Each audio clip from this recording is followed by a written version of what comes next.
All right, welcome to the podcast, Jordan. Thanks for joining me today. No problem. Great. My pleasure. Yeah, let's get started with the story, right? How you got started, and what interested you. What did you see or find that introduced you to this world of real estate investing and flipping houses? Well, I've always kind of been a little bit attracted to the houses and that kind of construction aspect and the flips and all that stuff. This is like way before TV shows were even out. But my story is probably very similar to others with just trying to find different opportunities and different ways to, support your family and make money. And then picked up the book, Rich Dad, Poor Dad, and kind of everything kind of fell into place. And, from there, obviously my tactics are, a lot different from when I first started what I wanted to do. I think everybody kind of starts out and wants to be that flipper and do flips and all that kind of stuff. And especially like when you first start out, it's obviously a little bit more difficult to do this stuff with no money and until you kind of figure out that money is one of the easier things to get, in the long run. But we haven't been doing this very long, so it's kind of just all branched out from there. And I did a lot of bigger podcast, or what was it? I think it's called Bigger Pockets. Mm-hmm. I heard you on there quite some time ago. And everything kind of just branched out from there, and reading little books here and there and trying new little things and, just getting my feet wet on going and looking at 100 different properties and writing up rehabs and everything kind of just sprouted from there. And I knew at some point I kind of wanted to try the wholesale thing out, but just didn't really know how to get started. And obviously I think I listened to the Bigger Pockets podcast and heard this Tom Kroll guy on there. Mm-hmm.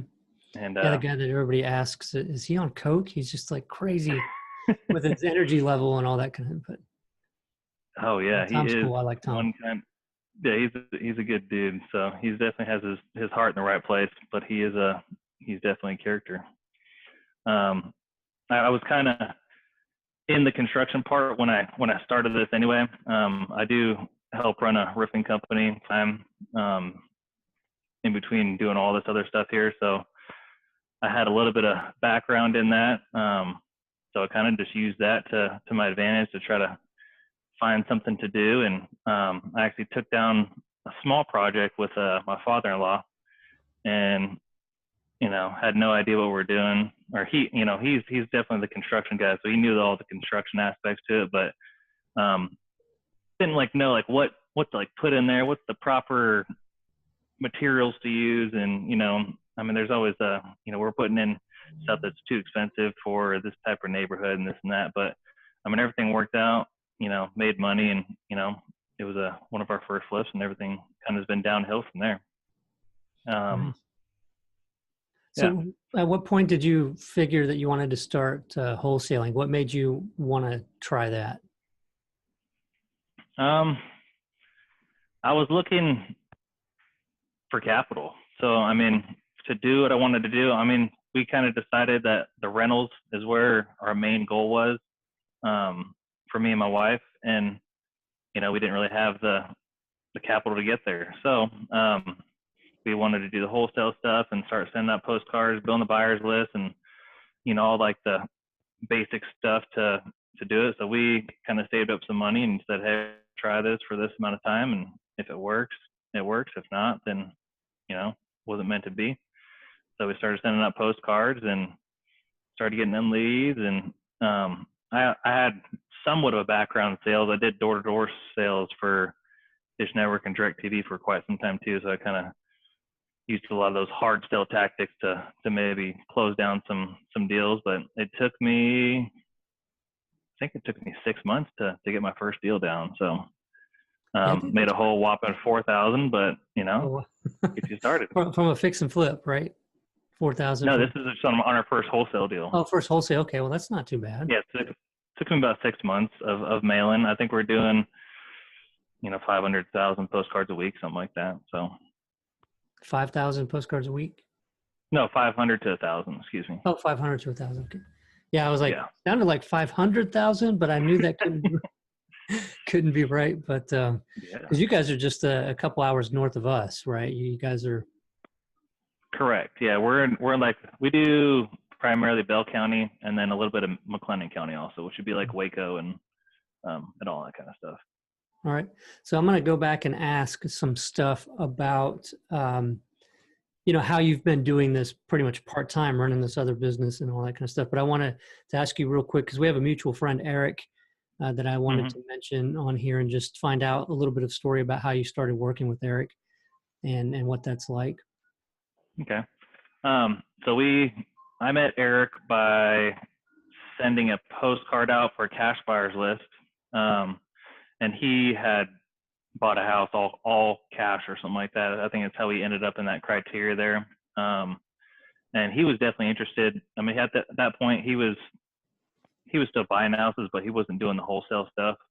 But he knew what it was and was interested in it. So he actually gave me a call. We actually ended up living around the corner from each other. So Wow. we met up and kind of shared ideas on what we're doing. And we both started doing our own mailings, sharing deals of what we were doing at that time. So, some of our flips that he had going on, or some of the wholesale deals that I was doing. And then he is a full-time. He's in the military, so he ended up having to go for his last tour to Germany. So we kind of made a deal that he would fund the marketing stuff for me by sending out the postcards and whatnot, and then I would take care of everything from then on out, closing the deals, line up the buyers, getting everything done, and we split the profits at the end. So this is kind of how we got started on doing that. And his father kind of guided us a little bit too on what kind of stuff to buy, and just him being a little mentor on not letting us make mistakes on buying something that doesn't make sense. So yeah, I think that's a pretty good explanation. Right. Yeah, it's great. Yeah, and they're great people. Both he and his father, I've known them for a very long time, and yeah, I don't think that you could work with much better people than that. And his dad even showed me some video footage of him flying the Apache in Germany, and I was just thinking, that lucky son, gets to go over there and do that. But yeah, there's a lot more to it. It's not just all about flying and having fun, but that's what so he he's said. full-time with that, and work to deal with you guys so that you're both playing on your strengths and doing what you can do with your time availability. But let's go back to, you're running a roofing business alongside of this house flipping business. What percentage of time do you think per week is spent on each business? I mean, it all kind of depends on the season. I mean, if we had a big hail season here, I mean, it would change quite a bit of stuff, but it's been a pretty slow past 2 years. I mean, we've had a whole bunch of rain these past 2 weeks, which has been crazy to kind of juggle both. But I mean, I guess the most difficult part would be trying to figure out what how much time to spend on what, and like what's most important. So but I would say I'm probably doing about 4 hours a day at least at home for the wholesale and stuff, and then maybe another 2 to 4 hours depending on what kind of day we have on for the roofing stuff. So I mean, but I've had days where I didn't have work, and we'll put in 10 hours for just the straight wholesale stuff and building systems and taking care of leads and going on appointments. So I would say that's kind of been the best part of it. I'm always out doing appointments anyway for the roofing stuff, so I can kind of break off and nice, do stuff in between appointments, or if there's not anything going on. So that's definitely worked out to my advantage for sure. Do you have plans to go full time, or do you feel like you're able to do both pretty well for your responsibilities with where the business is at right now? I mean, it works right now, but I mean, I've had weeks of when I've just been totally focused on real estate. I just see the biggest. I mean, I got so much. It's such a big difference on what I can do with what time I have now and what I could do with the time.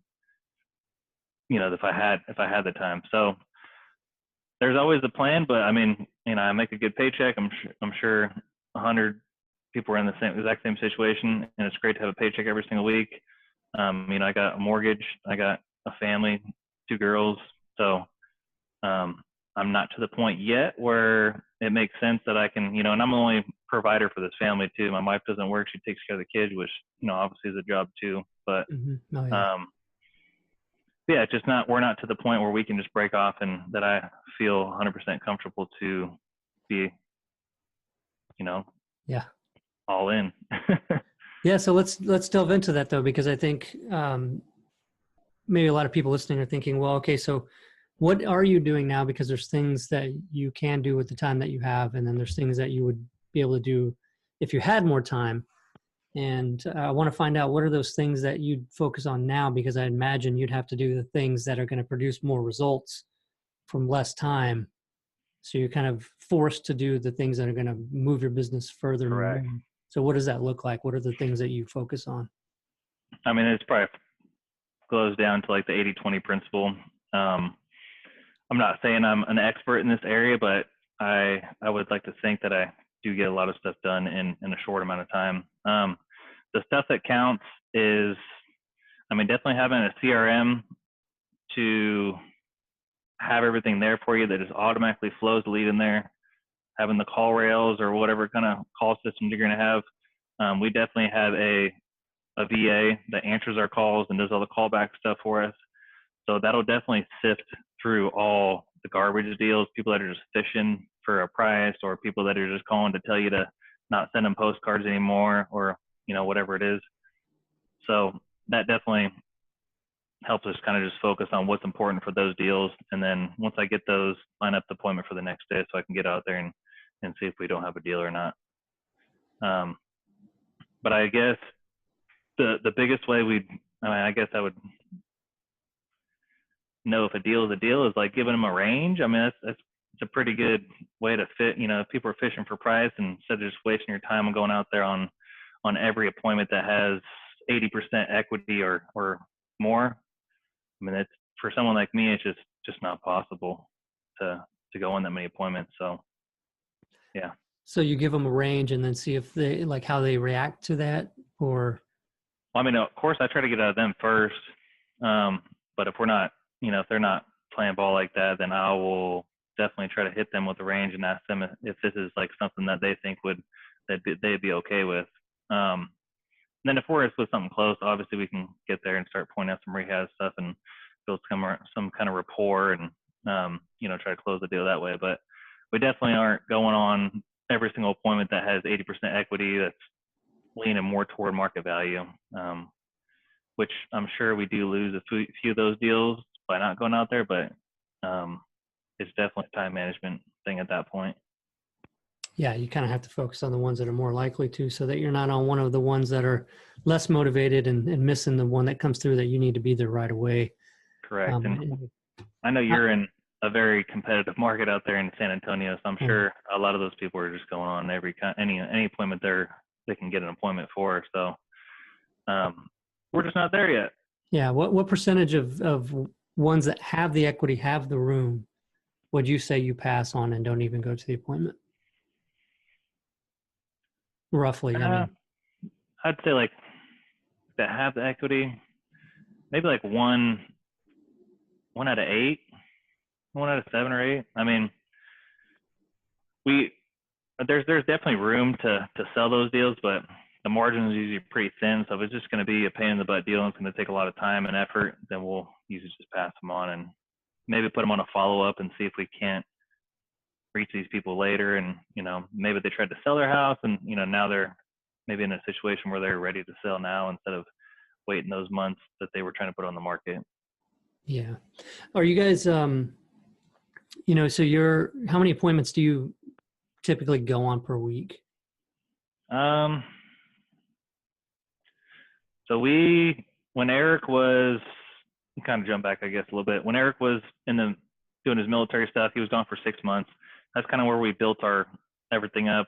I mean, everything kind of exploded at that point. We were getting a whole bunch of deals. I mean, everything kind of went well for us there. We did all PPC stuff there until about, we had PPC and direct mail stuff going until about March, and then from March till about June or July, we just had straight PPC, and then some trickling stuff just from mailings before. And is that PPC through Lead Propeller? Is that? Yeah, you guys took care of all that stuff for us. What was the question again? Excuse me, sorry. Well, just how many appointments that you typically go on? Okay. Per week? We're probably doing about 2 to 4 appointments, and we're closing down anywhere from 2 to 4 deals a month, just off the Lead Propeller PPC stuff. Nice. Yeah, that's pretty nice. And I'm just asking those questions because for people out there getting a gauge of, how many appointments typical investors will go on, and then what percentage of those deals. And I know that varies, like direct mail, you might get more leads. Correct. But the number of actual qualified leads that become appointments that then become deals tends to be a little bit worse than what you would get from PPC. Have you found that the PPC leads are a little bit more motivated? Yeah, and I would say that too. Like if somebody has a limited budget and a limited time, PPC SEO is 100% the way to go, because I mean they're looking you up on the internet to find, they have a problem that they want to fix, and they're looking you up to fix the problem. So, I mean, with the mail, you get a little bit of stuff depending on what kind of postcard you use. I mean, I've seen some baby kind of postcards like with some urgent notice, or you know what I'm talking about. That you're going to get a lot of people telling you not to call them or whatnot. But PPC definitely like weeds out the week, and definitely like a way easier deal to close. Yeah, because they're already motivated. So who was doing the letter stuff before the postcards sending out? Was that Eric? We were both. I mean, let's see. We were both doing it at one point, and then once he went to the Army thing, we kind of just put everything together and teamed everything up, and just had one source. Yeah, I'm only asking because I was going to say if you guys switch into all online, then you need to give him some other stuff to do, because he doesn't have to do all the mailing stuff anymore. But that was where I was going with that. But if you guys were sharing that responsibility, then you're both happy about not having to send out so much mail. But yeah, we actually just started again probably this month. So we weren't doing it for quite a while because we were just getting in plenty of leads from PPC, especially like just me here by myself. With no, I mean, he was helping from what he could, but we're on different frames, and it's a little bit difficult for him to help. But I mean, we do this whole thing for rental properties is pretty much the end goal for all this. So yeah, it's good. Long-term investments is definitely the way to go. Yeah. I mean, tempting to get the quick cash influxes, but you got to keep doing it, keep making money. Who's handling that disposition side of things? So once you guys get those deals, who's moving those and wholesaling the ones that you guys are wholesaling?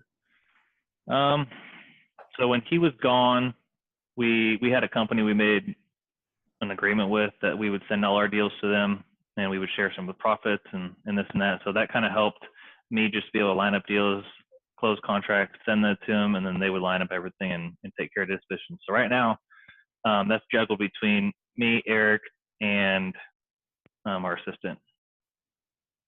Okay, and so, are you still using that other person that's moving those deals and sharing in the profits? We do. I mean, we had a 1-year agreement with them, which is over. So we actually gained a few buyers by working with them. That was kind of the agreement we had. Like, we'll work with you this year. You send out the deals, we'll be able to keep the buyers that we did sell to. So essentially, we built a pretty good amount of buyers. Or it's a small list, but it's all people that were steadily buying stuff in our area. So we'll still use them if we have trouble selling something. But that's just typically a backup plan. I mean, we're closing down on quite a few of these ourselves too, just for rentals. But if something doesn't meet the criteria, then obviously we're going to wholesale it. Yeah, it's pretty smart to be upfront with them about the fact that you would be eventually selling directly to those buyers. And I guess maybe that's why you guys had a year agreement or something. But yeah, that tends to be a problem with wholesalers sometimes. If they feel like you're going around them to go to the end buyer, but it's like, hey, look. Yeah, that's why we made that agreement. Yeah, that's smart. It saves that. I mean, it made sense for our situation too. So I mean, he was a one-man team. It just helps us kind of focused on what was important, like we were talking about earlier, Yeah. to get deals done. So have you guys ever put pencil to paper to look at how much profit that totaled by having somebody else sell the deals, just to see, how much is kind of, have you done that? Yeah. With a smile, I can tell you Yeah, probably it haven't. was good. It worked out well for everybody. But I'm sure that's But why you guys are focusing now on building that buyer's list. And that's how you met Eric, was trying to build your buyer's list, right? You said. correct. Yeah. But it worked out. We weren't really expecting to sell as many deals as we did, so we were just on fire for quite a while. We have got some good flips out of it too, which they didn't have a portion of that, which kind of worked out well. Obviously, we got, what do they call it, first right of refusal or first dibs, whatever you want to call it. So if we didn't sell it to somebody, we didn't have to pay anybody any kind of money. But yeah, we did quite a few deals, so it worked out well for everybody. Yeah, nice. And I, for a long time, I just went to some of my closer friends here in town to sell our wholesale deals to. And I gave up all kinds of money on those deals being lazy. And I'm not trying to say that you were being lazy, but we do those things sometimes because of the time crunch, or because of, how many things we're juggling within the business. And it's good for other people to hear that, to say, hey, maybe that's something that I should do because I do have limited time, but be aware that I want to quickly move away from that as soon as I can, because the amount I'm losing is maybe not worth the time I'm saving, I guess. Correct. I mean, it definitely added up. And the only thing we saw that was more powerful, which kind of balanced it, was we had a deal that we were marking up for like 109,000 or something like that, and we could not get a buyer on it. So we gave it to them, and they marketed it out, and they sold the deal for like 123,000. So all of us made way more money than, and then we split everything our ways that we had set up. And so they definitely had the power to bring us more money for that, because of the cash buyers they had. So it kind of cuts back to what you say. So we were definitely losing money by not having that powerful cash buyers list, which we just were not even aware of what was possible with having something like that. Yeah. So what are you guys doing now to build that buyer's list, or what have you done to grow that buyer's list? Right now, we haven't really done much to grow that buyer's list. We're kind of in the spot where we don't know if we want to waste the time and the energy and the money to build that big buyer's list, because we're not quite sure what's going to happen here in this little market shift. So I don't know how much time we want to be putting into this, because I don't know. We're not quite sure on which way we want to go with it yet. I think in any market, building that buyer's list is something that's going to be helpful, because there will still be people, buying properties, and there's some that you might feel like, well, the values are changing, and I don't want to hold on to this one and rehab it. And I might just check and see if I can find somebody on that list to go ahead and sell it. Do you know how the people that you were working with, how they were building their buyer's list, or how they got that buyer's list? They have like landing pages, kind of like stuff that you have set up with Repeller. I know they do a lot of Facebook. They had a big Facebook presence. What else were they doing? Like, they were posting all our stuff on Facebook. I know they were getting a lot of cash buyers from Facebook. I'm sure they were doing Facebook ad marketing for cash buyers. Yeah, and that market's not all that big, right? I mean, how big is the market that you're in? It's really not. That's why we do the two counties. We did McLennan and Bell. I'd say both the lists are like if you're going to pull just like a regular absentee equity list, you're probably talking 6,000 people on both sides. So not huge, and that's for all zip codes. All right. What level of competition do you feel like you guys have? Has it grown lately? Yeah, definitely. I mean, there's definitely some big players out here. Nobody that's just like terminating everybody, but there's definitely some competition out here that are doing stuff with, companies like you, or companies with like Investor Carrot, with people on online PPC, SEO, people that are just building that online presence. I mean, I get a whole bunch of cards in the mail, and we usually try to call and reach out to these people and see what they're doing. Yeah. Add them to your buyer's list. Yeah. It doesn't take that big of one. I've been surprised at what people have been able to do with buyers lists that are maybe 500 people strong. But yeah, I mean that's definitely worthwhile to do. We didn't do it for a long time, but since we did, it's just been crazy, especially in this market right now. While it's still pretty good, it's really good actually still. It's just a way to go while you can do it. So what are y'all's plans for the future? Where are you guys going from here? I mean, we're just going to keep doing this wholesale thing. I don't think we're going to do any flips right now unless they're just no brainers. And we just want to keep buying more rentals. I mean, that's game plan. Rentals, notes, owner finance. We just, we're both trying to build this stuff for a passive income. So I've heard you talk about this 100 times. I mean, this wholesale thing, go into this whole thing to not have a job, right? And it just, this wholesale game just turns into a job, full time. And then I'm doing 2 jobs right now. So we definitely just want to keep building those rentals. I think that's where life starts to get comfortable. Yeah. So what kind of strategy are you guys using for that, especially with both of you? So a lead comes in, you guys are saying, hey, we're going to, keep this as a rental.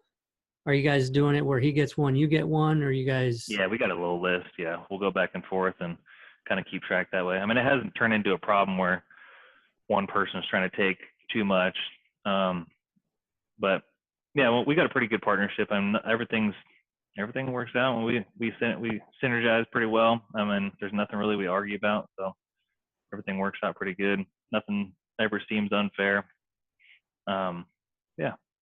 So how are y'all working out what you're paying for the rental properties? Do you guys have any kind of formulas you're using for the ones that you're keeping, or you just buy them as cheap as you'd be able to wholesale and then rent them out because the rents are? I mean, what's the sweet spot? What kind of rental property do you like to pick up? So we're typically looking for 5 to 7 year payoff is like minus taxes and insurance is kind of what we've been taught by, these guys that have been doing these owner finance and all these deals for, 20 plus years is what they were doing. And we see what it works for them. And I'm sure, some people are doing this exact same thing. Maybe they're called junkers, maybe not. But typically we're talking under $1,000 rent, stuff under 50,000. Yeah, it's what we do. It's like we don't shoot for the cash flow right now. We just want the quickest payoff for our financing of the property possible, so that after that's paid off, all those years of payments, are just pure cash flow instead of the high interest rate, underlying payment for a long time eating up a lot of that. So, well, and I know in our market here, it's, a little bit different in Austin, San Antonio, Dallas. Like the rents are they're a lot higher there. I mean, here, that $100,000 house, renting that, the what you get on your return on investment is it's just way slower. Everything's way smaller. And you can do these cheapo houses and still cash flow about $200, the same thing as you would on one of these $100,000 houses. But it just makes sense on paper. Now, what do you mean by cheapo though? I mean, are you picking them up for like 30, 40, 50, 20?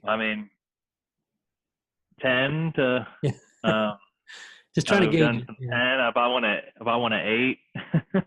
Wow. But most of them are in that $30,000 range. Is kind of like the sweet spot, like all in at 30, all in at like 30, 39,000, something like that. Yeah, I think our market's bumped up a little bit from that because I still wish I could go back to those days of getting everything for 20s, and there's still some that can be had for that, but they're not as prevalent. I've seen some of the wholesale deals coming out there in San Antonio too, and they're just crazy. I don't know how they're getting that much money for them. Yeah, it's been insane. It's crazy. I don't believe it. In some of the areas, I'm just like, are you kidding me? But yeah, it's just it's real estate, right? I mean, over time, it's just always going to go up for the most part, unless you're in a really unlucky place that's losing industry, losing population, all that kind of stuff. But Texas has been real strong with growth always. Most definitely, yeah. So I wanted to ask. What do you see happening? Say that again. What do you see happen for this market? You've been through. I think it might cool. It probably will cool somewhat, but I just got an email today saying that new home sales and all that kind of stuff has actually gone up. Prices have still gone up, and so it's just everybody's expecting it to have a change. I don't think it's going to be, definitely won't be a big drop off a cliff like it did Correct. Yeah. 2007, 8. Oh, wait. But there'll probably be a slowdown and who knows? I'm just going to stay positive then. We'll adjust with it like we did then and not get ourselves over leveraged, and that's what we've Right always away. just stick to buying right, Yeah. So people that aren't buying right are doing these fancy strategies to try to get over a property, make a deal out of a non-deal are the people that end up getting hurt when things change. It's like you're expecting too many things to line up, too many stars to line up properly. And as soon as one of them doesn't, you're kind of put in a bad situation. You have a domino effect where everything falls apart. But I think, the people that stick to buying right, and never change that strategy of just buying cheap and being able to do whatever they want with it, can keep going. How much cheaper can a cheap house get? But so what are you doing to, do you do anything for personal development? Do you working on yourself for anything? Are you trying to get out of your comfort zone in any areas of your life? So we just did that John Martinez. You know who he is? Yeah. I call him J. We Martin. just did his little thing out there in San Diego. So we just did that, which was really cool. I've never been to one of those venues or one of those kind of programs before. I'm not currently in any kind of like mastermind or anything like that. We just do, I just do a lot of podcasts, a lot of reading, a lot of just looking stuff up and trying to learn stuff ourselves. Kind of just dug into this Facebook stuff a little bit more just because that just seems how the market's kind of turning, just to maybe get a little bit ahead of the competition. But I'm sure it's a little bit more difficult than it looks. Yeah. But we're always just trying to listen to podcasts and do all the stuff that just matters. I think everything you can learn from somebody everybody's got something to teach everybody. So if we can just take a little bit from here and there, I think we'll be good to go. Yeah. Try it out, tweak it, make it work for what you're doing and where you are. Yeah. And with regards to that Facebook thing, I just had the misfortune of hearing somebody explaining driving traffic to a website and calling it not a website, but it was a website. But, the question was, well, how do we get traffic to this thing? Because it's not going to, a website by itself does not produce leads. Like you have to have people find your website, right? You have to. Correct. So you can retarget them, right? Right. And so the Facebook ad, the explanation for driving traffic was, well, if I've got a Facebook ad and I put $1 in, I can get $2 out. How much money would I put into that ad? And it's like, who cares? That's a hypothetical piece, made up ad that takes $1 and gives you $2. It's a stupid question. It doesn't make any sense. What is the ad and how is it getting qualified people to your website? It just didn't answer it. And I was like, man, that's the problem with that kind of thing when people talk about, well, just use Facebook. It doesn't explain the process of using it properly. You're spending money. Yeah.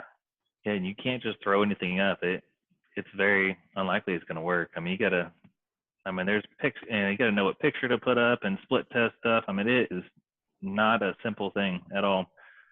Definitely hire somebody to do it for you. Yeah. Well, it's doable. And if people take the time to learn it, but it's definitely not something that you say, I'm going to do this and tomorrow you're putting $1 and getting $2 out, because that's just, phony baloney stuff to sell you something. But yeah, I don't think any of the real estate stuff is you can't just, how many people just do one big mailing and don't get anything out of it and it doesn't work. That's it, right? So same thing with bandit signs and PPC. I know we had some stuff with you and you said, hold tight, it's going to take a little bit to get some stuff started, but I promise you the leads will start flowing in, and they did. It just takes time. Yeah. Yeah. And that's the thing. When you talk to top investors around the country, sometimes people expect them to give them some magical thing, right? What's the trick? What's the secret that you're keeping close, that you're not letting anybody know about? It's like, well, there is none. It's really just, we're doing all those things that we put the time in to make work, right? We made the investment to make sure that we had enough data to know whether it worked or not. And, just like you said, if you send out 100 postcards, you can't gauge whether that's going to work or not, because 100 postcards one time is not giving you enough data to know whether it worked. And, correct.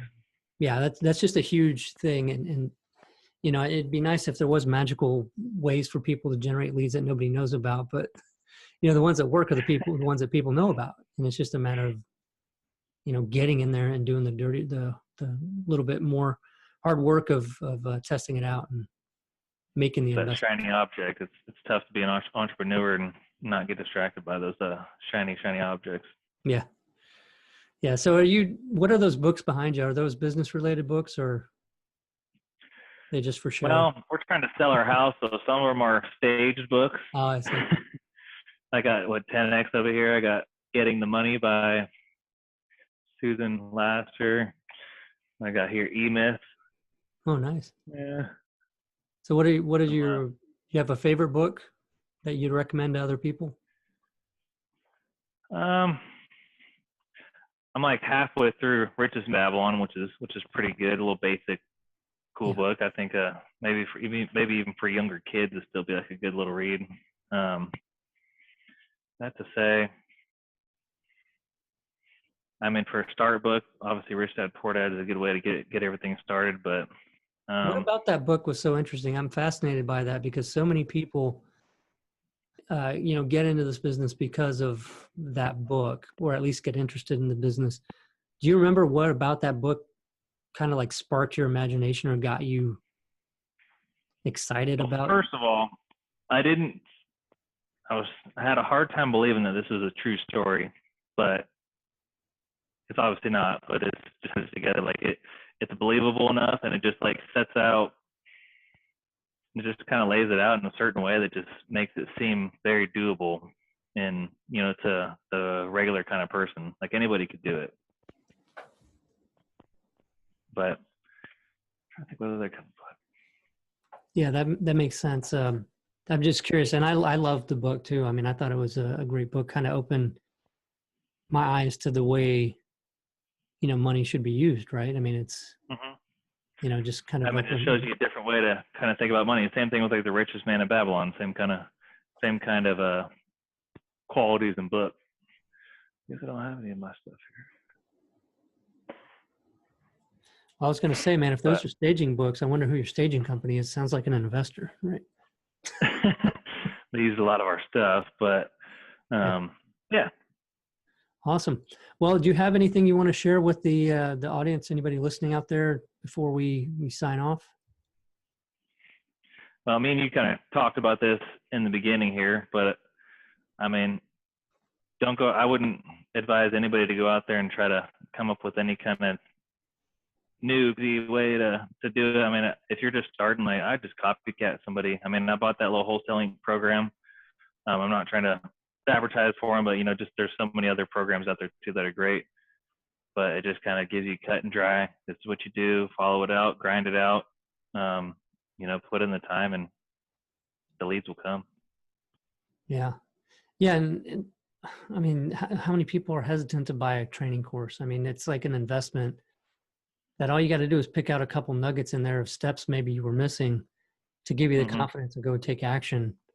It's just crazy thinking back, but I've been at that position where it seemed like a lot of money and I wasn't sure if I was going to get the value of it. But, I urge people out there listening to take Jordan's advice and invest in it. It's an investment. It's not a splurge. You're using your money to gain knowledge. It's going to help you to make more money as long as you're willing to do what it tells you, if you're willing to take action and put it to work. But I appreciate you being on the show, Jordan. And if there's anybody out there listening that wants to reach you, how should they get a hold of you? You have a website or something, or? Sure. So, I mean, our like landing page or whatever is, ivesthomes.com. We also have a Facebook thing on there too. And then my company would be Starfire Home Buyers. We have a Facebook and a webpage also. So. Okay, what was it called? Starfire Home Buyers. Starfire? Yes, sir. Okay. And we'll put that in the show notes page as well for everybody out there to be able to find Jordan. And really do appreciate you being on the show. I really enjoyed it. Cool. Cash buyers too. Call us up. Oh, yeah. Yeah, you're buying it in those areas, in those counties he mentioned. What counties again? We're in Bell County and McLennan County. All right. So if you're in Texas and those counties, make sure you get a hold of them. iVest Homes Cool. and then Starfire. Look them up on Facebook or their websites. But thanks again, Jordan. We'll keep in touch. Thank you. Have a great day. You too. See ya.